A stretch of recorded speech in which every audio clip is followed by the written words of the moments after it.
یک توفه خاکسارانه داریم چون امسال 3000 سالگی اظهار داستانی خیر کرده میشد تا قرار حکومت جمهوری تاجیکستان اگر خواجه حافظ خود برای یک خال هندو سمرقند بخارا رو بخشیده باشد، ما برای یک نگاه نه برای یک جشن و رازگون قلعه حصار داریم.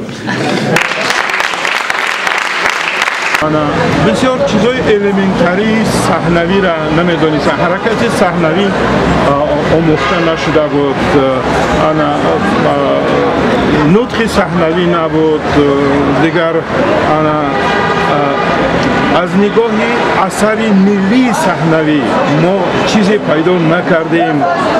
شاه جایزه باید پیشنهاد میکردیم، یگان اثر نبود، تازه پیشنهاد نشد. اون چیزایی که مثلا امروز از نگاه تماشابینا گرفت چیزی خوب است، کنسپسیا داشت، موضوعش داغ بود، اکتورها خیلی خوب بازی کردند، رژیسور داشت، اما این چیزی پرساله بود. یعنی مدل اسپکتاکلی که پرسال با نام بوسه های زیر پا پیشنهاد شده بود. فقط کمی تغییر دادن، موضوعش تغییر دادن، بعضی جزئیات ها مشاهده شد، لیکن از این زیاد نبود. برای همین و مثلا من اونجا گفتم که ممکن بود با بهترین نقش زنانه، نقش لحظوی و نقش مردانه از بس که چیزی اساسی نبود، یعنی چیزی اثر ملی تئاتری ما و شما نبود و سطح اسپکتاکل ها خیلی پست بود از نگاه کیفیت و همین خاطر با یگان چیز نامیناسیا جایزه داده نشد.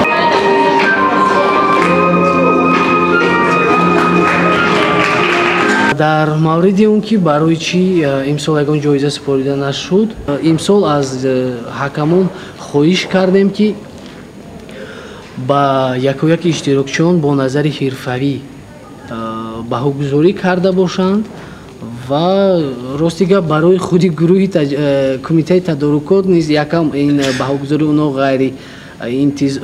برای ما غیر انتظار بود، لیکن در عموم ما از این چیز خیلی خرسند هستیم. خرسند برای چی؟ برای اونه که گوییم اگر یک یا دو اشتراکچی جایزه میگرفت باقی مانده نمیگرفتن، خیلی این چیز معمول شده است یا باعث رنجش خاطری اونا میشد یا چند چیزهای دیگر که این علاقه گوییم از حرفویت دور بودن اونا نشون میدهد.